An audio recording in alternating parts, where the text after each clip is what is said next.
ñu ngi leen di ziar bu baax a baax tey comme ni ma leen ko waxee tout à l'heure première partie bi li nga xam ni Augustin Senghor nga xam ne moom mës naa ko fee wësam mës naa ko fee asib moom Augustin Senghor moom laa nar a waxal tey parce que li ñu def tey man déshonneur laa ko tuddee Augustin Senghor ak gangang boobu noonu li ñu def tey man déshonneur laa ko tuddee ndax lu toll ni Gorée nga xam ni histoire Gorée kenn du ko jàngal kenn xam ngeen Gorée patrimoine historique la mondial nag Sénégal kese moomu ko Gorée dafa yàlla dafa def mu nekk Sénégal mais Sénégal kese moomul Gorée loolu foog gaay bàyyi ko xel patrimoine mondial la surtout africain nag tey man dama tiit sax ba ma demee gis ñu naan dañ fa doon inaugurer li ñuy wax place de l'Europe mais lii moom c'est le sommet des déshonneurs waaw c'est le sommet des déshonneurs parce que Macky Sall dem na fi Charlie Hebdo déshonoré ñu Macky Sall yónni na Boun Dionne ak 13 ministres ñu dem France pour tenir fa un conseil des ministres encore un déshonneur Macky Sall jël na suñu port nangu ko ci société sénégalaise jox ko Necotrans déshonneur Macky Sall lépp nag sama suñu diggante ak étranger yi laay wax jël na suñu garage pompier jël lépp jox ko marocain yi déshonneur Macky Sall école bi ñuy wax école d'excellence nga xam ni képp ku fa génnee kàngam ngay doon muy Yavuz Selim Erdogan sant na ko Macky Sall jox ko ordre ne ko tëjal école bi Macky Sall tëj ko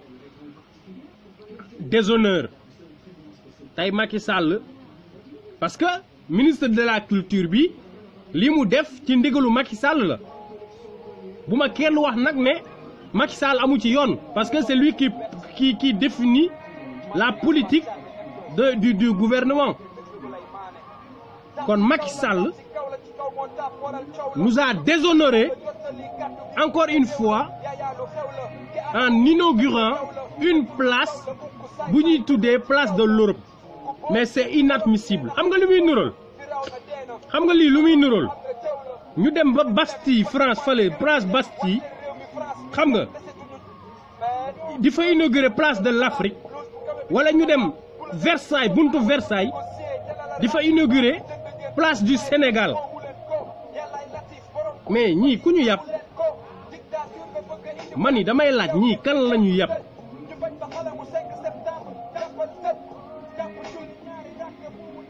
non mais ça c'est le sommet des déshonneurs Gorée nga xamante ni tey comme ni ma leen ko waxee ci sama njëlbeeni wax Sénégal kese moomul Gorée les burkinabé jaar nañu fa ah bépp xeet boo xam ne subir nga esclavage béninois togolais malien indi nañ la Gorée tey ñu jël suñu patrimoine dem ba foofu dem naan dañ fay inaugurer ay place d'Europe barke yàlla am na lu may seet sinon ma wësam lu bon tey non Augustin Senghor moo bon bokk bon mais Macky Sall képp ku ànd ak moom lu tax Macky Sall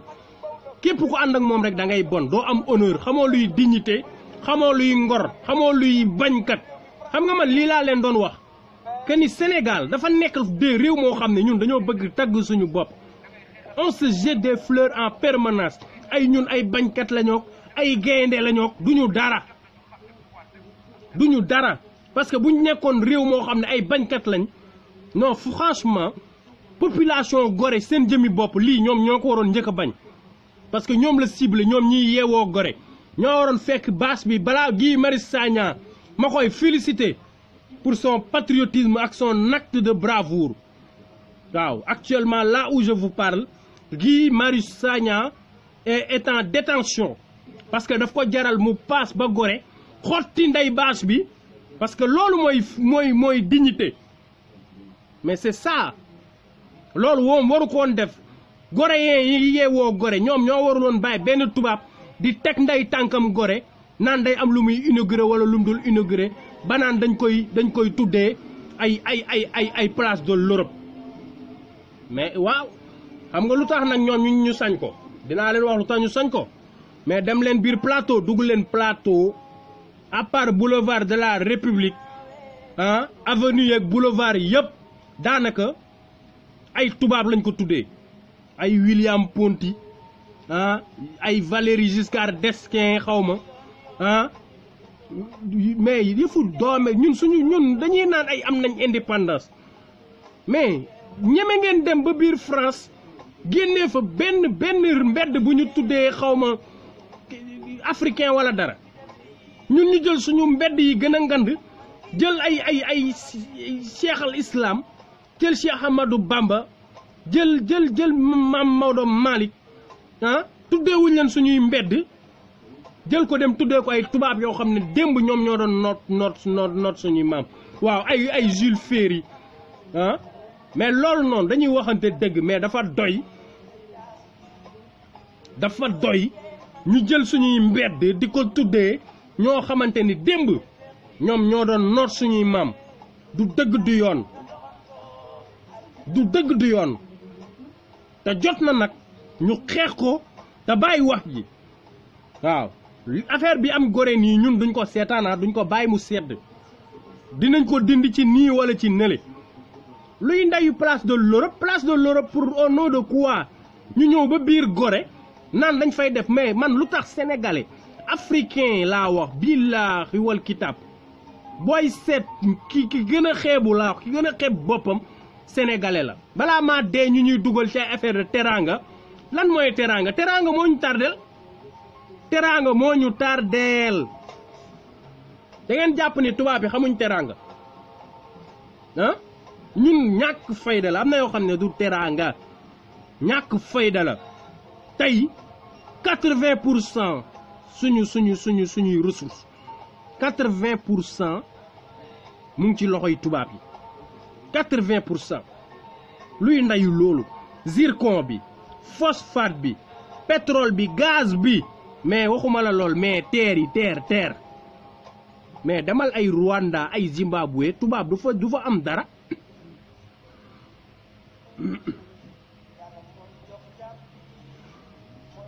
non Mountakha tu n'es pas plus meurtri que moi billahi Mountakha Dramé non li may yëg man rek a ko xam man ba ma ko yëgee franchement j'ai été meurtri de savoir que y a des lâches des salopards qui nous dirigent ay pourriture ordure ay Augustin Senghor nga xam ni xërëm rek la ñu gëm duñu dara di langaamu ci ay yow li nga échec quand on parle d'échec ngay jàngal élève gis nga booy jàngal élève tey yéen enseignants yi ay Aline Badara Mbuub ay Rabi Sey bu ngeen di jàngal un élève di ko expliquer échec xamul luy échec non jël leen Augustin Senghor ngeen teg ko ci kanamam il symbolise l'échec en personne voilà moom Augustin Senghor échec rek ba mu yore suñ football ba tey échec rek coupe du monde bi duma ci wax de balaa ñu naan damaa yéen équipe nationale bi lu bon mais man maa leen supporté wul man maa dul perdre sama temps ci loo xam ne xam naa fu muy mujj que de poisson rek ségam coupe d'Afrique lañ dem la ca xew yëpp xam nañ ko déshonneur du coupe du monde man humiliation rek laay bañ man bu ñu humilié wul rek lu ñu am baax na garaawul man humiliation daal la craindre voilà ñu dellu siwaat mais luy ndeyu ñun suñuy patrimoine mënuñ ko tuddee suñuy nit Cheikh Anta Diop université biñ ko tuddee doyul avenue yi gën a ngand wala rue yi gën a ngand dañ ko waroon tuddeewaat biir Sénégal li mu wax civilisation africaine civilisation noire jàngale ko ci àdduna bi yëpp tey demal Allemagne demal Espagne fépp dañuy jàngale xam-xamu Cheikh Anta Diop mais Sénégal man cycle primaire xawma de xawma sax secondaire fàttaliwuma ko Cheikh Anta Diop mais dañ la koy rombalal dañuy ñëw rek rombu Cheikh Anta Diop way balaa nga xam Cheikh Anta dëgg foo nga dem gëstu ko mais c'est inadmissible. Pendant ce temps on nous fatigue. Man je me rappelle en CE2 classe de CE2 Faidherbe dama ko mit xam kuy Faidherbe ñu ñuy enseigner yoo xam ne tey non mais c'est inadmissible booy seet ñàkk fayda ba jàpp sénégalais gis sénégalais jàppal waaw man pour man africain yëpp sénégalais yi ñoo ci gën a ñàkk fayda je relativise toujours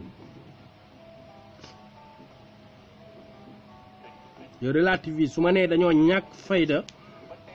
je parle de la majorité toujours c'est soi-disant 80% ñiy taxaw naan wow naw yu kenn xamul taluñ dara lamb nawetaan ay dina ma neex ay wiiri loo xamante ne dara la leen dul indil ñu bàyyi Cheikh Anta Diop bàyyi ay Cheikh Ahmadou Bamba Limamou Laye duñ la ko jàngal dañ la koy rombal effleuré ci benn passage benn kii leçon de 4 lignes duñ la sax détaillé Cheikh Ahmadou Bamba la mu def duñ la détaillé Limamou Laye la mu def duñ la détaillé Mame Maodo Malick la mu def ñun ñu toog di seetaan lu tax peuple sénégalais laxisme bi am ci peuple sénégalais c'est non man je ne peux pas comprendre mënuma ko comprendre xoolal Guy Marius Sagna il s'est sacrifié acte bi mu def nii am na ñoo xam ne dañ naan kii dafa dof loolu lañ koy wax te li mu def nii mooy yoon xotti waa Ndar bu dee yéen a ngi may dégg yéen tam ci ñi gën a ñàkk fayda ngeen bokk waaw parce que Faidherbe mënul ñëw déjà ñu tuddee ko pont Faidherbe en plus de cela ñu jëmmal ko ak statut nag non mais vraiment ça c'est le summum di ñàkk fayda barke Serigne Bamba ñàkk fayda mënul weesu ñi ki nga xam ne moo yoroon fetelam armem ay kanoom di dal suñuy maam ñuy ñàpp di ko tabaxal ay statut. La nature a voulu nous en débarrasser gratuitement mais un certain Mansour Faye nga xam ne moom tam échec comme idem xool ko rek ak sourire jaune bi muy def moom ak Augustin Senghor ils n'ont pas trop de différence. Mansour Faye incompétent ñoom ñëpp Augustin Senghor nijaayam moo tax mu doon avocat ne leen ma Augustin Senghor procès bii ngeen ko mës a dégg ay maître Senghor nee leen ma cabinet bii la doon liggéeyee musu ko doon dañ ko parachuté via son oncle moo tax mu doon avocat mais nilaar la ku mu défendre nga perte musul am procès musuma koo dégg sama kër àddina xam nga avocat ni mu amee xaalis moos nit ñi di ci lijjanti nga ni ko fa ñukk ñëw di politique li lijjanti ay football xam nga ni yow moo xoloo sa métier de Augustin Senghor mais déshonneur bi l'histoire retiendra.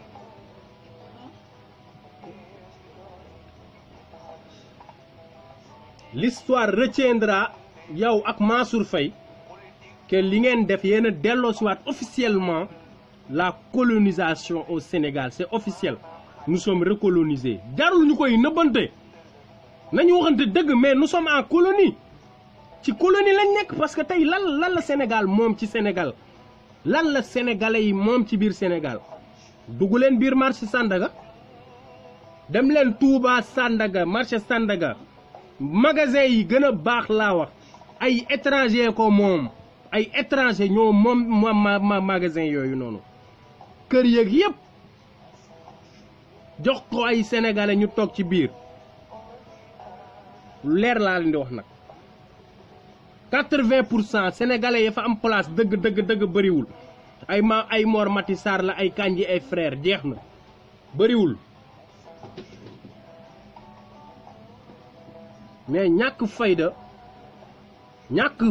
ñàkk jom te une deux trois ñuy fëgg suñuy dënn naan ñun ay bañkat lañ ay gaynde nañu soppi suñu emblème du gaynde mais soppi ko gaynde simb gaynde bu jigéen ñun gaynde yi jigéen sax ñu tane ndax amuñ jom amuñ fulla amuñ fayda ñëpp nag mais c'est inadmissible benn groupe nit toog di jël suñu réew di ko jox tubaab yi ñu ciy def lu leen neex xoolal Gérard Sénac ni mu nekkee di contrôler Sénégal xoolal Bolloré doole ji mu yor biir Sénégal ah ñun non mais xol bu jeex comment ne pas insulter man tey jii nii dafa mel dañ maa xoj waaw c'est parce que je l'ai promis moo tax du ma ko defal mais billahi envie bi ma am actuellement mooy xorom dong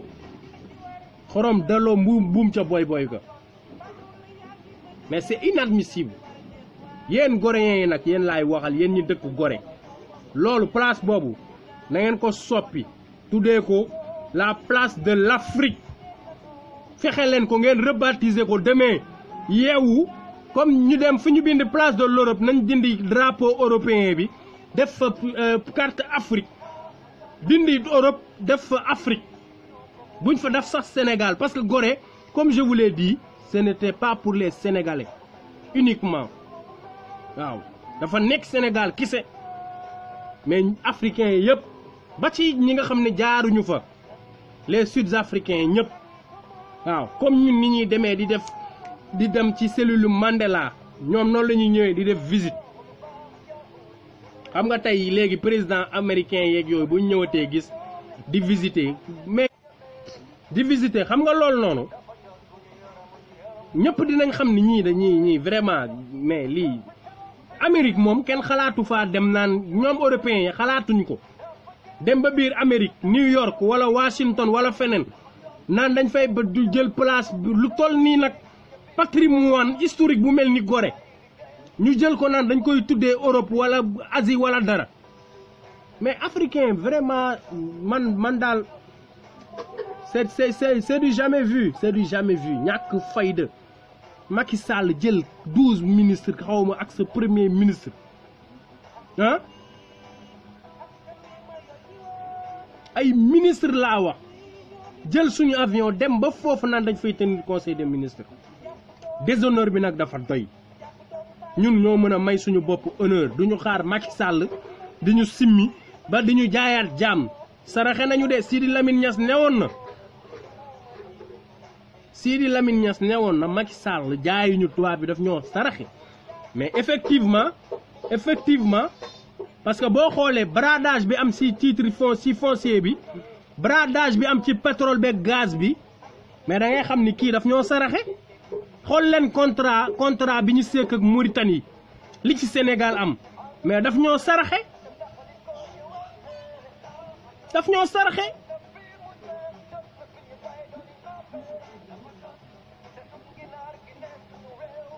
mani mbéjum kanam borom a koy fajal boppam mbéjum kanam borom moo koy fajal boppam nañu fippu jëlaat suñu indépendance parce que actuellement nous sommes en colonie c'est officiel wax naa leen ko nag waaw ñi nekk biir Sénégal dañ leen a coloniser waaw da ngeen di def faire semblant rek Macky Sall dirigé wul tous caapataat la rek du dara waaw tey lii bu doon Abdoulaye Wade xam ngeen ne moos du am biir Sénégal kenn tubaab dugg biir naan day dem di inaugurer ay place de l'Europe waxuma la dara sax bu doon dañ ko dem ba àllum kaañ sax def ko fa déshonneur la maanaam bu ñu demoon ba Fatick ga mu dëkk di fa def place de l'Europe ah non déshonneur la asumalaak nag ki nga xam ni foofu lañ doon ji européens yi daan ñëw di ñu jàpp jaam di ñu fa takk mais loolu goréens ñoo ko warul fanaanoo goréens ñoo warul fanaanoo loolu nañu dem dindi fi ñu bind Europe remplacer ko ak Afrique ñu ngi jéggalu waay mais man su ma continuer di wax ci lii nii dinaa saaga dañuy may ñu dugg suñu deuxième partie mu doon les incompétents ñi nga xam ne moom loo leen laaj ñu ne je suis incompétent dañ leen di fay suñuy millions ci neen daal pour ñoom ñu naan je suis incompétent li nga xam ne ñoom ils sont incompétents ci la ñuy compétent parce que on se rappelle lors des précédentes élections législatives gis nañ li ci xew waaw conseil constitutionnel jox nit ñi ndigal maanaam ne moom moo féete kaw loi te moom leer ko ne ni loolu Macky Sall laaj ko il est incompétent amul pour jël loi bi nga xam ne dañ ne carte d'identité nationale ak carte électeur nga war a voter loolu loi bi wax ñoom ñu ne autorisé nañ soo amee carte PMI sax mën nga voter boo amee kayitu juuti mën nga voter buñ jógee ñu naan ay les 5 sages ak il faut respecter mais une justice qui se respecte pas naka ngeen bëggee ñun ñu respecter boobu justice mais ñii c'est des lâches conseil constitutionnel bii nii ñoom mais dalay leer ni ñii ay nitu safara lañ te wax naa leen ko yàgg naa leen koo wax Sénégal li koy taal maa ngi koy waxaat fii bu yaboo na ngeen noter heure bi bu yaboo na ngeen noter date bi ak bés bi Sénégal conseil constitutionnel bii moo koy taal ëllëg man maa leen wax loolu te dinaa leen wax nu mu koy taalee dinaa leen wax ni conseil constitutionnel di taalee Sénégal ëllëg comme na mu taalee yeneen réew yi rek dinaa leen wax ni mu ko taalee ni muy taalee Sénégal conseil constitutionnel naka lay mën a taxawee une loi portant sur modification si li ñuy wax constitution parce que parrainage constitution bi la ñu laal mode de vote mode d'élection bi la ñu laal ñoom ñu ne ils sont incompétents xool leen référendum bi mais conseil constitutionnel amul pour wax Macky Sall mën nga wàññi wala mënul wàññi ñëw nañ laaj leen ndax constitution bi may na ma wàññi nga ne ko mais démissionnel wala nga dem assemblée nationale ségam léegi ñoom loi bi ñu jàllale assemblée nationale muy parrainage bi ñu nangul ko Macky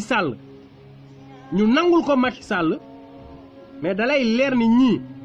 bu Macky Sall Simone Toubayam ne leen mar leen dinañ mar maa ngi jéggalu mais c'est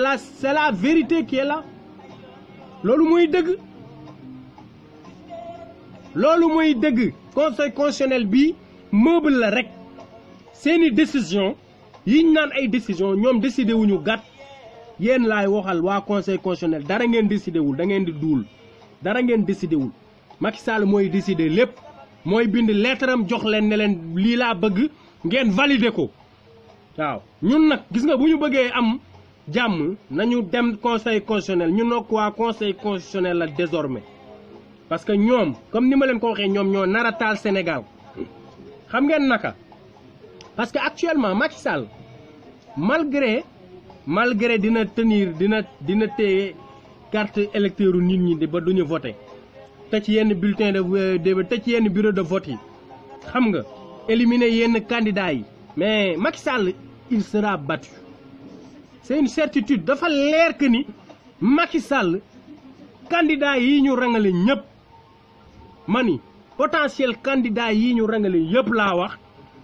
kenn ku ci demuloon Macky Sall bu éliminer Khalifa Sall même bu dee Malick Gakou maa ngi jégalu xeebuma Malick Gakou mais dañ koy votel léegi nag Macky Sall atom mooy lan mooy conseil constitutionnel bi nga xam ne am na sañ-sañ toog xool Guédiawaye dañ ko faa duma conseil constitutionnel na waaw Guédiawaye dafa am irrégularité éliminé naa ko dama leen wax lu leer Touba dañ ko faa duma mu ne waaw Touba dafa am saccage des bureaux de vote dafa am nii foofu élection yi annulé nañ ko yaay nag may dégg Ndar dañ ko fay duma Thiès dañ ko fay duma mu éliminé yooyu yëpp def ci croix conseil constitutionnel mooy def loolu bu ko defee ñu compté waat Macky Sall mën a jiitu est-ce que comprendre ngeen li ma wax loolu moo nar a am buñ ci jugul léegi ñun affaire bi ne waratul doon sax ñun ak Macky Sall conseil constitutionnel la ñu war a fekk foofu teppi seen lu bon parce que ñoom dañoo yab nit ñi conseil constitutionnel bii nii ay mbokkam rek la jël teg fa moom Macky Sall ay mbokkam rek la fa jël teg ba pare nag choisir leen ñoom par hasard de il ne les a pas choisis par hasard kenn ku ci nekk am na fu mu la xoj ñoom waa conseil constitutionnel yooyu noonu kenn ku ci nekk am na fu la Macky Sall xoj ci ruux di nga ko defal li mu bëgg par force parce que am na lu la defal ba pare téye la fa nag ne la niip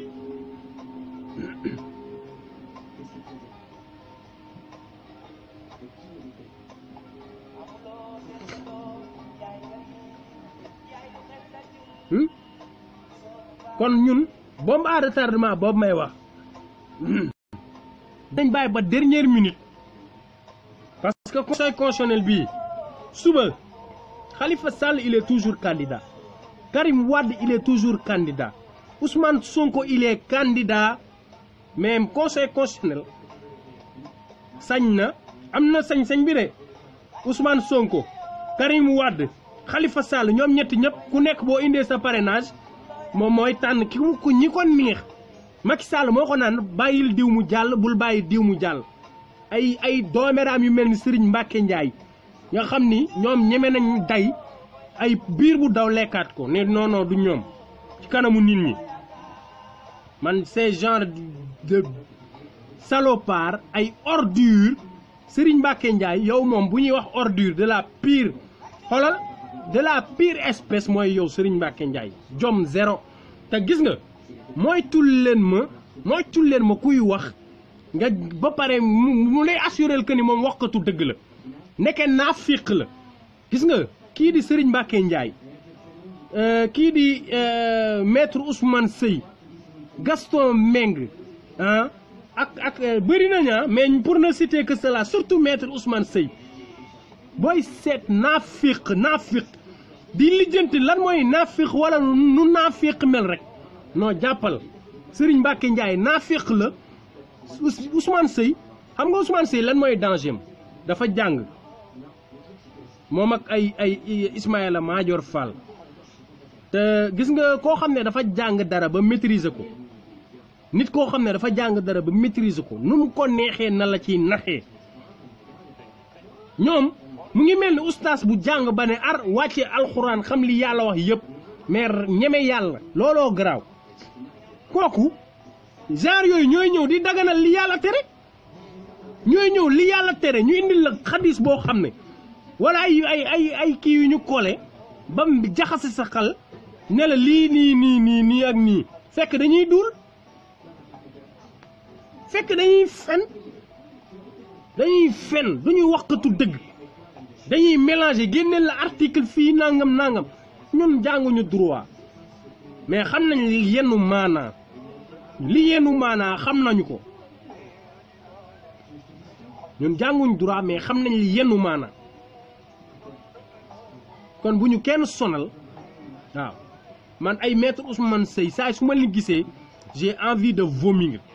man ñii bu ñu nekkoon suma papa man damay bind dem ba ci justice laay jëm ne la nañ ma déshérité waaw parce que genre papa yu mel nii moom c'est pas la peine waaw baay boo xam ne amul dignité amul ngor non c'est pas la peine man maître Ousmane Seye boo nekkoon suma baay ma bind la officiellement pour nga déshérité ma parce que yow mérité woo doon suma baay doo dara naafiq nga démb yaa doon taxaw fii di défendre 3e mandat Ablaye Wade Macky Sall ñëw tuuf la nga tëj sa gat yow ak ay Ibrahima Sène bu PIT des vauriens des vautours des charognards ordures du ngeen dara ngeen jàpp ne seen àdduna noonu lay wéyee daal ngeen jàpp ne seen àdduna noonu lay wéyee toog nii di mélanger nit ñi te naafequ sénégalais yi nag surtout journalistes yi benn Ousmane Seye dooméram bu mel ni Ousmane Seye mooy dee suba ñu bëgg fi nekk di ko tarir dologe naan ay borom xam-xam la woon nangam di duul di teg di dajale dañu may ak naafeq gis nga yàlla li mu wax dafa leer waaw genre Ousmane Seye yi amul lu baax lu ñu leen xamal mais ay Tanor Dieng ay Moustapha Niass fii ñuy wax nii mais na doomu aadama génnee li ñuy def lu baax lu dul sàcc alalu askan wi di le bu ñu sàccee 1 milliard jëlaat 100 millions delloo ko ci askan bi ñu ne dañoo baax looloo fi am nag ay Moustapha Niass ak ay Tanor Dieng ay ndem si yàlla Djiboka ñoom ñëpp nag Djiboka mu ngi ci dëgg ñu ngi ci fen dañuy jéggalu mais je ne pense pas honnêtement qu'il est en train de reposer en paix waaw parce que koo xamante ne nee nañ homme d'état bu mag la woon lu dul di duwul di jël ay secret d'état waaw Djiboka suulaale na bàmmeel complot bi ñu defoon maître Babacar Seye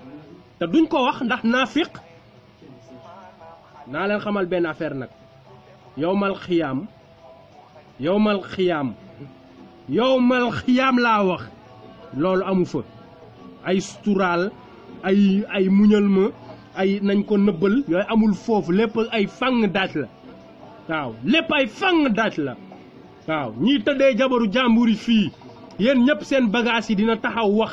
man maa defoon nangam sa bët sa gémmiñ yéen ñëpp nag laa wax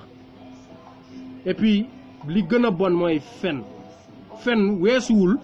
xamoo ci nit dara lu baax mu dee ñu taxaw naan ay aka baaxoon daan na dimbali nit ñi fekk ne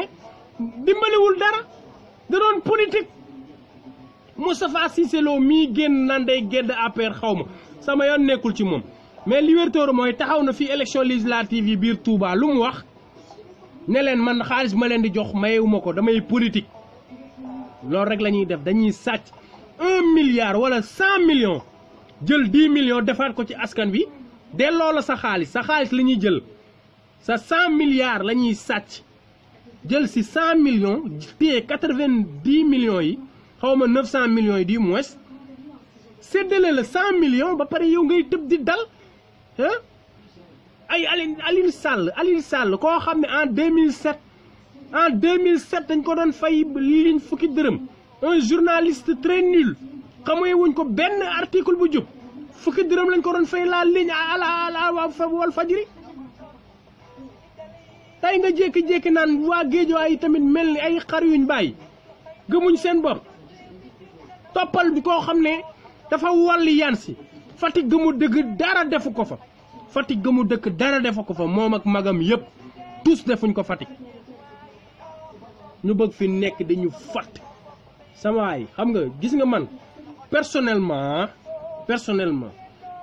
Sénégal li ko war a gën a mën a defar mooy suñuy jikko yi naaféq gi moom daf ñoo dominer ba mu ëpp dañoo bëri li ñuy raay dañoo bëri li ñuy maslaa dañoo bëri li ñuy nëbbal dafa bëri nëbbal beeg maslaa beeg raay bi dafa bëri te loolu tant que dañul Sénégal duñu defaru voilà mais naka la ñuy toogee maître Babacar Seye ba néega ni ñi ko rey ñu ngi nii toog Abdou Diouf ay Djiboka ñoom ñëpp xam nañ li xew ñi yoroon armée ak police beeg ñëpp xam nañ leen Djiboka était ministre de l'intérieur tey mu ngi ci biir pax bu yaboo na ngeen wax nag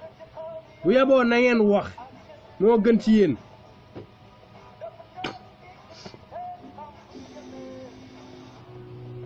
naafiq gi foog mu jeex Sénégal dafa jot naafiq jeex waaw loolu concept la boo xam ne foog mu am ñu bàyyi affaire de nuñ koy waxatee yaama neex ay raay ay martaat l'arbinisme xam nga yooyu foog mu jeex Sénégal buñ bëggee defar Sénégal tey ci nii ñun ñëpp il faut qu'on y mette du sien góor jàpp ci góor comme Baye Fall yi ni ñuy tabaxee jumaa yi xam nga comme ni gars yi di def daa ferme comme ni gars yi di def waaw Baye Fall dañuy jàpp benn bâtiment kuule ko góor jàpp ci góor te kenn du ci fay kenn dañ koy def te yàlla tax il faut ñu defar suñu réew te yàlla tax par patriotisme mais malheureusement ñenn ñi tax nañ boo jógee di wax rek ñu ne kii xaalis a tax muy wax man samay nelaw doyul samay nelaw doyul yoruma lu ne gàññ mais am naa dignité ba duma martaat ba duma taalal suma loxo ba itam duma wax pour ñu may fay xaalis wala dara non non jubluwuñ ci loolu il faut que sénégalais yi gën a gëm seen bopp teel a yeewu di xëy bàyyi férié yu bëri yi foog gars yi liggéey dafa jot ñu liggéey suñu Sénégal mais ñi fi nekk moom jiite ñu Macky Sall fasuñu ko yéene Macky Sall ak ñi mu àndal fasuñu yéene liggéey ñoom nekkee wuñ fi lu dul tax fi yëngal di wane ay cité ministérielle loo xam ne amul ci benn njëriñ man tey damaa déglu léegi damay ragal sax déglu dama koy ragal maanaam Pape Alé Niang bu defee chronique sax maanaam bañ xol bu jeex ban fanaanoo xol bu jeex moo tax du ma ko déglu ci jour bi damay bàyyi ba comme ci ëllëg sa wala vendredi ma door koo déglu parce que du ma ko mën doo mën a déglu yenn njaaxum ñiy def ay Baba Diawo xawma ay itok jël suñu 400 milliards seel ndeem ni yow quoi ci Mali foro te du mujj fenn allahu akbar non Sénégal la ñun am nañ tooñ nañ walliw vraiment tooñ nañ walliw quoi sincèrement parce que man yenn yi gawma ni man je ne pense pas que je ne crois pas que ni yenn yi kii la quoi am na ku ñu tooñ franchement ba mérité yenn genre nit yi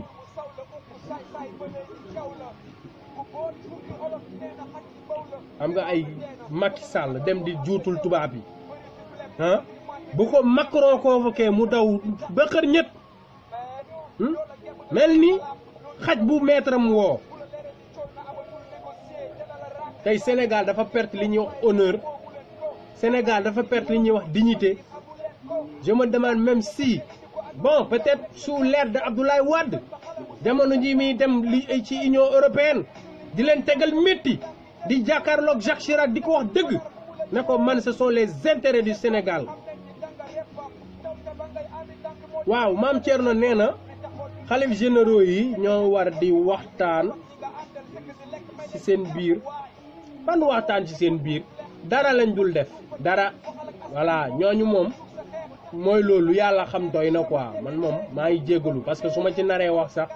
dem ñu ne damaa ñàkk teggin te loolu laay bañ ay mag lañ ay kilifa lañ comme ni ma ko waxee woon bële passé rek daañu leen wormal fii képp ku fi toog tey du mérite wala dara sa maama ko liggéey soit Cheikh Ahmadou Bamba la soit El Hadji Malick Sy la soit El Hadji Abdoulaye Niass la soit Limamou Laye la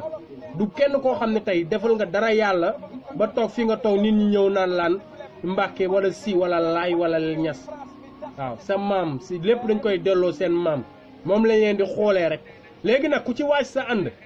jàpp ne yow sa jëmba tax gaa yi ñëw di raxataraay wala dara bon après yow ak sa maam la yow mal xiyam ce qui est sûr ñun li ñu war mooy worma dinañ leen wormaal duñu leen wax ñàkk teggin mais moom wax dëgg yàlla comme ni ko Serigne Cheikh waxee woon diine ji moom dafa échec diine Sénégal dafa échec Serigne Cheikh a ko wax man waxuma ko waaw nee na Sénégal diine ji Serigne Cheikh ñëpp dañoo échec te wax na dëgg waaw moom moo ko wax man inventé wu ma ko moom xaaral ma tijji ligne bi bu ko defee ñi nam participer ñu boole leen ci émission bi.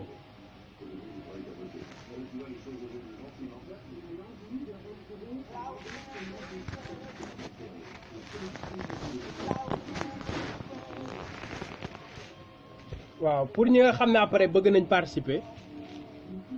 mën nañoo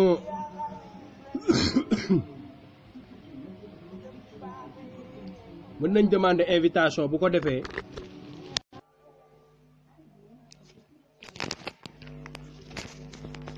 mais en tout cas Sénégal daal xoolal fekk naa fekk jeexu fi dara du jeex dara du soppeeku waaw naa fekk daal faaw mu jeex pour ñu mën a am dégg jàmm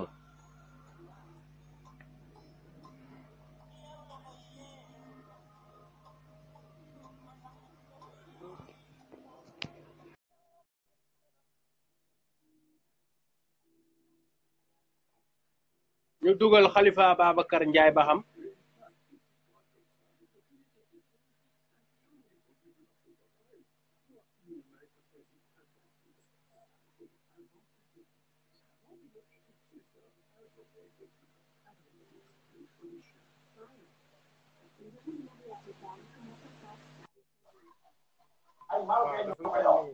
salaamaaleykum.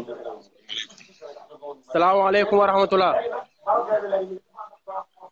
waaleykum salaam wa rahmatullahi wa barakaatu. waaw yaa imam ñu ngi lay ziar bu baax waay. naanu kazalika ñu ngi ci biir bu baax a baax. waaw yow moom kontaan nañ ci yow bu wér a wér a wér a wér.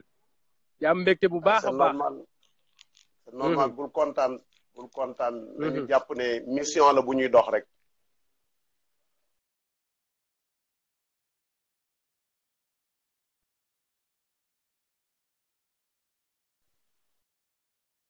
li ñu lay bàyyee xel ak mooy xamal ñëpp ñiy déglu ne jële fi Macky Sall jaamu yàlla la. jaamu yàlla pire la. du ko def nii presque dama bëgg sama réew wala dara jaamu yàlla la. jaamu du farata sax daf di jaamu yàlla. jaamu yàlla obligatoire la. obligation la parce que ni nga xamante ni du ma ni diine nërmeelu na sax parce que diine du nërmeelu. waaye yitte yi muy def ak ñi pour xeex diine. yitte yi muy def ak pour daaneel diine te du mos a réussir ci loolu. képp koo xamante ni diine ñor na la nag ak foo mënti bokk. war nga taxaw pour xeex loolu mu dañ. li koy wone mon frère li koy wone dafa bëri. avertissement yi ak yabel gi. ñuy won dafa bëri. te ñu ngi wàcc dindi ñu loolu aaya bu wér xayyirullah ma bi qawmin hatta ma bi anfusihim yàlla may nañu xel may nañu kàttan ñu war a xalaat di jariñ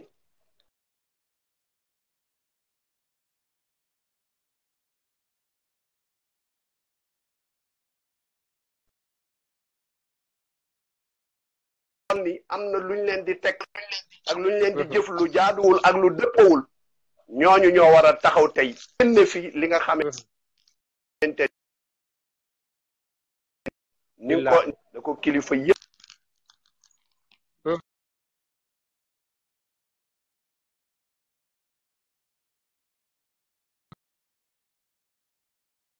man dama ko maa la koy wax man imam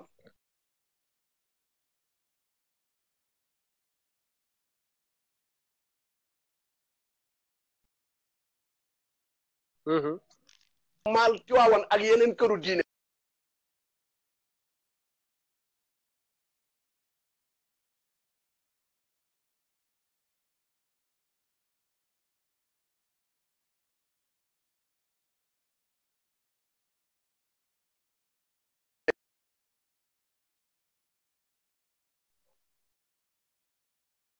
Malick def ci Sénégal taxaw di fa tabax ñetti nit di taxaw daan dañ koy yëkkati jëmale te beneen bi ci des ma xamal la tey ji loo xamante ni ñu bëri xamuñu ko ñu ne mooy président bi def Tiwaawan lu fa kenn mosta def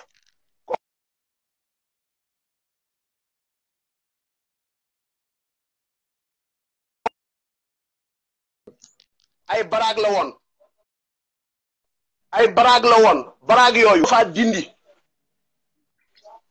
pour ñu dindi ko fa am nañu dëkkoon ci baraag yooyu ña fa dëkkoon dañ leen a dédommagé ba pare tuxal leen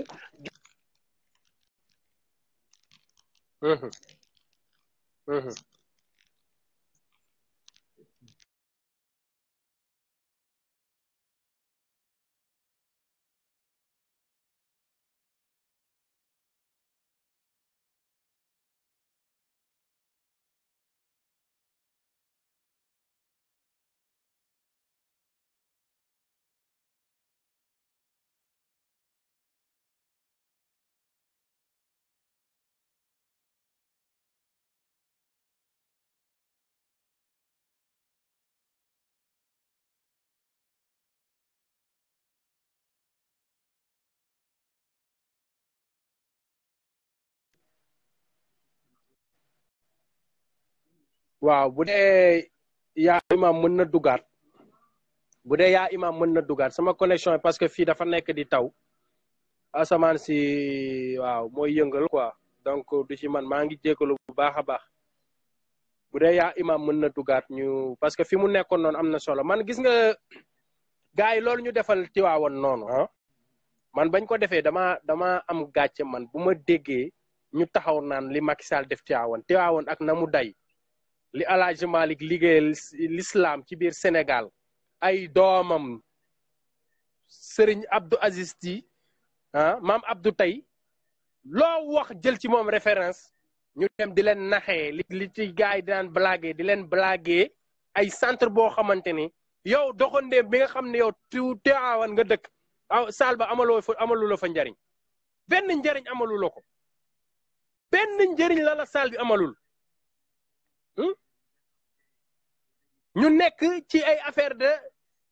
waaw li fi mag naafiq mooy le mot bi oustaz yaa imam dugal mais c'est le mot buñ fi bëggee nekk naan waaw li fi Macky Sall def mais naafiq weesuwul nga wala xeeb Tiwaawan bokk weesuwul nga jël sal bu mel noonu kese dong ñu naan ay nañ ci falaat Macky Sall mais ñii dañoo yab nit ñi ana assainissement non xoolal nañu bàyyi naa féq te yàlla tax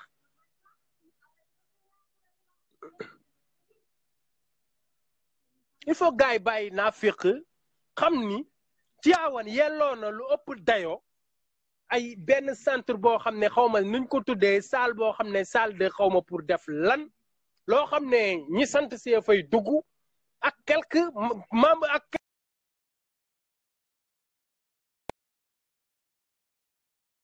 xam ne ay doxandéem lañ dëkk biir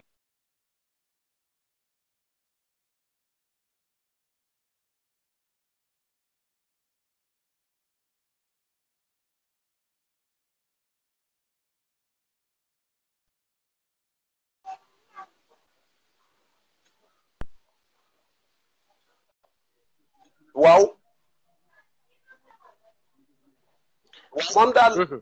moom daal ligne bay xaw a daw nii mais mooy ko dégg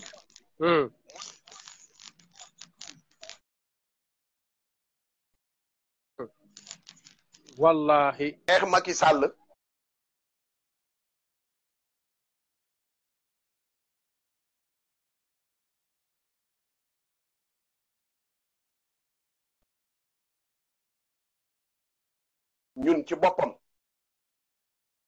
ñun ci boppam dara tiitara yóbbuwul suñu xol xamante ni billahi sëñ bi dafa am loo xamante ni ma may tëdd gis nga yàlla dafa wax ni li mu gën a bañ mu koy déranger mooy fen ak fase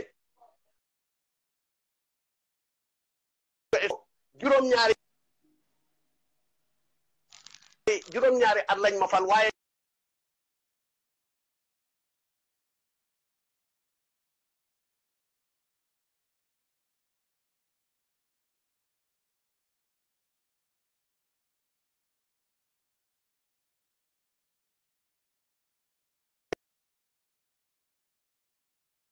loxo mu nuñ leen tudde yow wax loolu noo ko tudde nga ne da ngay jiite ay góor yàlla ñoo te ni tey soo leetuñ la comme nit lan lañ war a mën a considérer tey ci Macky Sall wax yu ba pare mu teggi ko man foofu rek laay wax tey benn wax rek mënoon na tax képp wallahi mooy wax ba pare mu yàlla nañu ci yàlla musal dëgg la bu ma téye ligne bi parce que ñu bëgg a participer amiin ñu ngi leen di suivre dëgg la mais daal combat bi moom maa ngi koy yëgal ñëpp ne xeex ko farata la jihaad Sayyiduna Muhammad sallallahu alayhi wa sallam ñuy def marche di ko nakarlu mu jóge fi jël avion jël suñu kérosène daal di dem di dimbale ñoo xamante ni waxuma la sax ay nasaraan lañ waaye ay borom ñaari tur lañ yàpp sénégalais yi rek waaw yàpp sénégalais yi rek wax ko autoroute bii ñuy wax ba mu ñëwee da ko validé autoroute bi fan la yemoon du ma ko continuer ba ca xawma aéroport la xawma nu mu tudd ah wëlbati ko taxaw naan prix bi dafa cher rek danañ ko wàññeeg niñ ko négocier dinaa ko seetaat ma ni bu ñu nax nit ñi mag du xam na xam di ko def sénégalais yi nañu yeewu diaspora bi ne ñii ñu yeewoo bu ko sénégalais yëpp yeewu woon kon waxatuñ ko te danañu yeewu balaa 2019 incha allahu taala mu neex ko mu naqari dana bëri te bëri boobu mënul fexe xëppoo saafara wala mu xëppoo ay fétis te du tere danañ ko jàggati teg ci kaw teg ci suuf loolu moom mënu ci fexe bu mucc ci biir boo rek gëm yàlla te libéré ñi nga xamante ni da leen a denc ci kaso bi na libéré Khalifa Sall libéré Barthélemy bàyyi Karim Wade mu ñëw mais yenn yabaate la sax sénégalais yee ko ci bàyyi waaw jàpp Khalifa Sall tëj ci kaso jàpp Barthélemy tëj ci kaso sànni Karim Wade fële taxaw na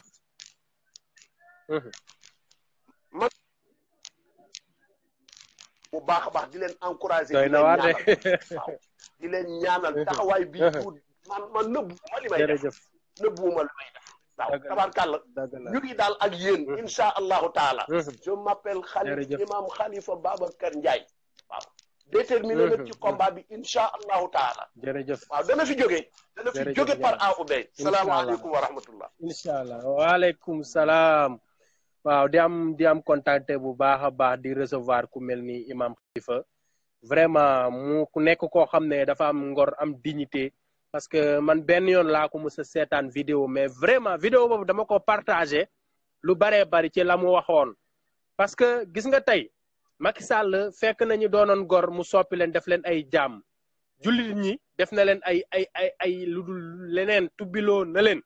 ci ñu yëg ko ci ñu ñàkk koo yëg te nit da ngay am dignité nit da ngay am dignité voilà comme ni ma leen koy waxee rek ñun bëgg Khalifa Sall wala bëgg Karim Wade taxul ñuy wax Sénégal tey comme ni ko yaa imam waxee léegi Sénégal la ñu wax te kii ñu fal nii tey mu ngi nekk di jaxase tarixa yi di jaxase këru diine yi parce que maa ngi fàttaliku sama sëriñ Mansour Ndiaye keroog defoon na benn vidéo mu xaw a def polémique mais maanaam bu nekkuloon ay waajuram sax man dama naan kan bul sax justifié wu ndax waa jooju bokkul ak alaaji Malick ca alaaji xolal ca mam Adama ak Awa génn di diviser naan waaw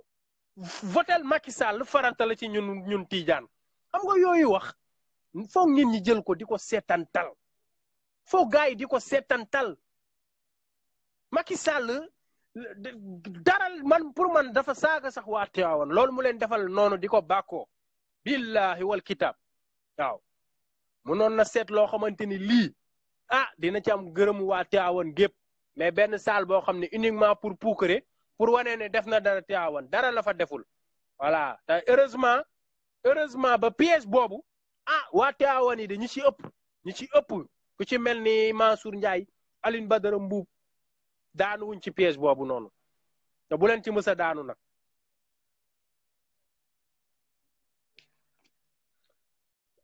ñu dogal astu ndaw après ñu dogal Badara Lo waaw fii suñu maam yi démb ak barki démb benn lañu woon Cheikh Ahmadou Bamba Xaadimu Rasul El Hadji Malick Sy radiyallahu anhu Abdoulaye Niass non benn lañu woon fa ñu dëkkee woon fa ñu sancoon rek ca wute fa ñu nekkoon rek ca wute mais benn la ñu woon tey bu ñu seetaanee benn naafiq nag ñëw nekk président xamul lu dul diviser pour régner loolu la fi nekk di def waaw. koo xamante ni maanaam gis nga jixaat bi jixaat ak Macky Sall xam nga kañ la woon ba mu tegee tànkam Paris di marche ci Charlie Hebdo man dama gis yàlla dafa dogal dama gis caricature bi ñu def. yàlla daf ko dogal man dama ko gis li ñu def ba waa Charlie Hebdo gaay dal seen kaw man yàlla dafa def dama koo gis te musuma am lu ma méttee noonu sama ngiiru dund billahi yàllaa ma tiim sama ngiiru dund musuma am lu ma méttee noonu waaw mais même bu dara dul dara loo ragal François Hollande mais au moins nga am sa dignité bopp seet sa digganteeg sa borom man de bu yàlla defoon man ma nekk président ak réew mu mu mën a doon ñoo xam ay ami la ñoo duñu ami affaire de diine man du ma ko café waaw mon frère ziar naa la. waaw Brodo maa ngi lay ziar Galsen. jaajëfatee ñu ngi lay bëgg lu bari. waaw maa ngi nuyu ñëpp ñi nga xam ne ñoo nekk ci biir panel bi ci biir live bi di seetaan. donc di leen ziar yéen ñëpp ku ci nekk sa tur ak sa sant. xam nga waaw di rafetlu liggéey bi bàyyi di koy rafetlu lu bëree bëri comme d'habitude quoi. waaw yow moom xam nga affaire bi moom saa su ne rek waxtaan bi moom daanaka da ngay tënk lépp sax mais xam nga affaire u Sénégal moom comme ni ma koy faral di waxee rek donc ñun ñëpp dañu affaire bi daf ñu interpellé quoi actuellement nii li nekk Sénégal donc mënuñu bokk Sénégal dëkk Sénégal ba pare même bu ñu nekkul Sénégal sax suñu papa yeeg suñu yaay yeeg suñu frère yeeg suñu sœur yi fa la ñuy yeewoo donc ñu gis condition yi ñuy dund ni actuellement nii te duñ ci wax donc buñ ci wax ça veut dire que kon ñun Sénégal intéressé wuñu quoi waaw donc affaire bi moom xam nga man li may wax saa su ne rek képp ku mën a def live defal live quoi waaw képp ku mën a def rek sensibiliser doomu aadama yi rek defal sensibiliser doomu aadama yi parce que moyen bi rek la ñu am pour mën a jokkoo population pour mën a wax ak nit yi pour gars yi ci seen bët yi xool parce que li fi nekkoon dafa war a jóge waaw mooy politiciens yi toog xam nga di ñuy lëre di ñuy nax de gauche à droite loolu dafa war a jeex waaw dafa war a jeex te ñun ñoo ko war a dakkal ñun jeunesse bi ñun ñoo ko war a dakkal waaw kay léegi nag man personnellement man ci affaire conseil constitutionnel laay ñëw quoi ci 5 sages yi. 5 sages léegi kay juróom-ñaar lañ. waaw kay waaw ok juróom-ñaar. Macky tànn na yeneen ñaari ko neex def ci ay mbokkam nag. te pourtant 5 la ñu woon. waaw 5 la ñu woon 5 la ñu woon 5 man li ma jàppoon mooy décret 2015 bi. 905 ci référendum bi après référendum bi lañ ne dañuy may Moustapha Niasse. kooku nga xam ni bokk na ci yées Sénégal ki jaaw nga xam ni man daanaka sama papa ba muy nekk tout tànk moom mat na ma maam moom Moustapha Niasse ba néga ni mu ngi nguuru ku nekk directeur de cabinet Léopold Sédar Senghor ba néga ni ñëw di xëccoo ay président assemblée nationale moom moo fal ñaari yeneen yi si des moom Macky Sall moo ko fal waaw te Moustapha Niasse ku mu fal jàppal ni Macky Sall la fal waaw man de ñi ma jàppoon Pape Oumar Sarr Malick Diop nekk vice président bi Ndiaw Diouf Mandiogu Ndiaye ak Mamadou Sy man 5 yi laa jàppoon 5 yi yokk nañ ci ñaar nag Macky Sall moo leen ñaari faloon benn jigéen a ngi ok te ñoom Macky Sall ci boppam moo leen faloon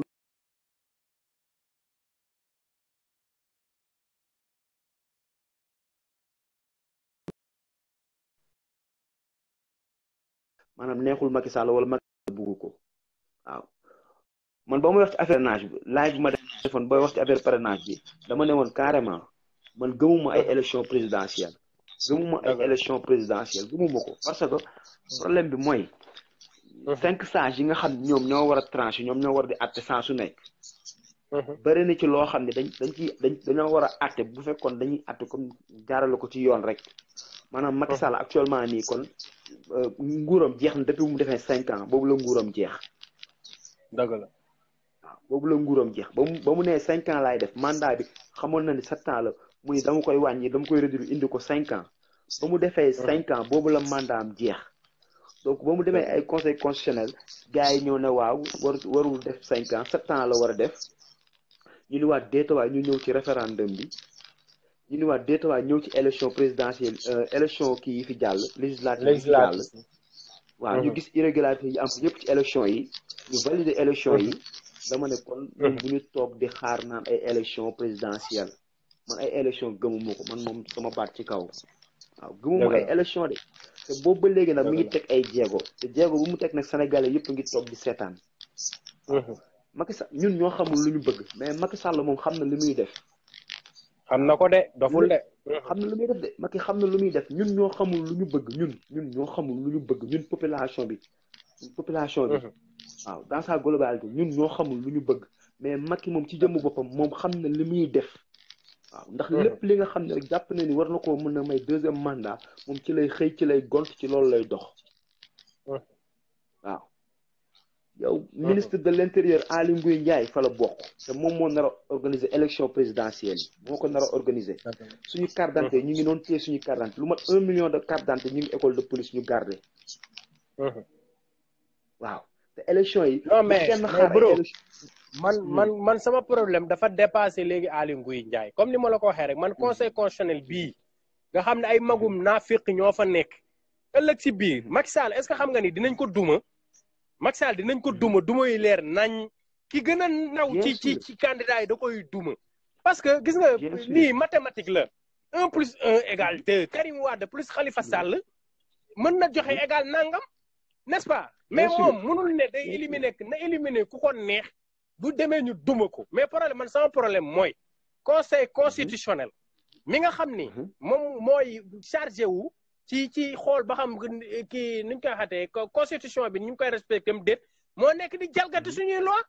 kii bu ñu demee tey jii ni ñu duma Macky Sall sans que démontrer naa leen que ni mën nañ ko duma Touba rek Touba kese mais Macky conseil constitutionnel taxaw ci seen ñeme yàlla ne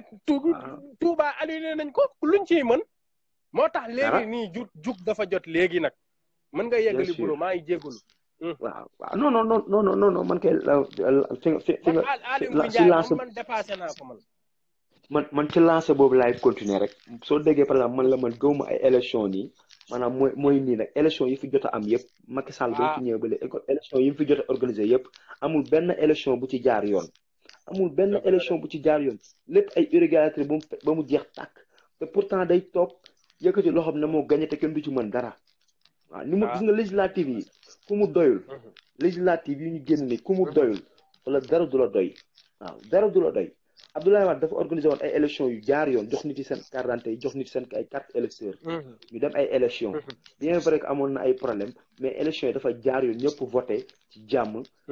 balaa conseil constitutionnel di programme sax di joxe verdict Abdoulaye Wade taxaw na félicité Macky Sall mais élection législative yi passé yow nga xam ni Matam moo gën a sori Fouta moo gën a sori nga xam ni jàpp na ni comme moom am na fa doole lépp dafa jaar yoon mais fépp fi nga xam ni jàpp na ni fii dañ ko fay gagné lépp dañ koo saboté te noonu nag la ko nar a defaatee ci élection présidentielle yi bu kenn yaakaar ay kii de ay miracle de bu kenn yaakaar ay miracle élection yi fi mu jaaroon ci législative yi fa la nar a jaaral ci élection présidentielle yi waaw man foog naa ma wax ci affaire parrainage bi Macky Sall bu toogee par exemple conseil constitutionnel bu ñu toogee ne candidature Idrissa Seck bett de mais loolu lañ ci nar Mbacké Ndiaye la bëgg a jàkkaar lool xam nga genre que doomeraam yooyu noonu ay Serigne Mbacké Ndiaye ak kenn xamul loolu la bëgg a def de ñooñ daal la bëgg a jàkkaar lool moom amatul dara loo xam ne may bett man li ma bëgg daal mooy gars yi moom nga na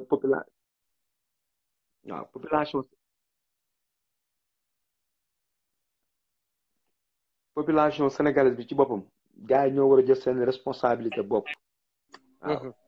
ñoo war a jël suñu responsabilité bopp de ñun suñu bopp ñoo war a jël suñu responsabilité bopp su fekkee wax dëgg yàlla wóor de waaw foog ñu jaayante ñun lu ko ëpp waaw sinon buñ ko deful xoolal li ñuy gisaguñu dara de man nee naa xoolal 15% la ñu gisagum 15% la ñu Macky Sall wanagum mais bis bu ñu xullee ba mu am benn deuxième mandat nga leen leer ni benn Sénégalais dootul sëqatati lu leer laay wax waaw bro maa ngi jégalu ma bañ a monopoliser kàddu gi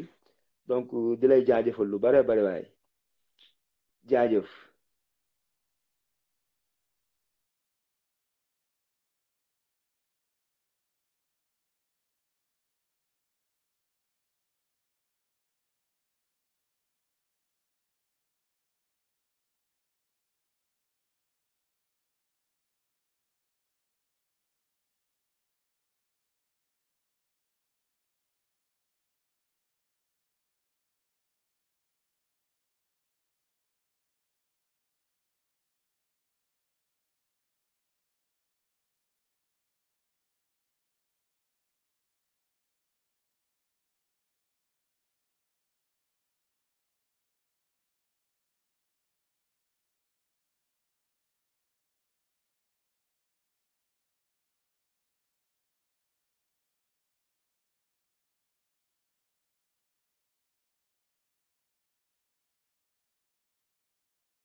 bu wér a wér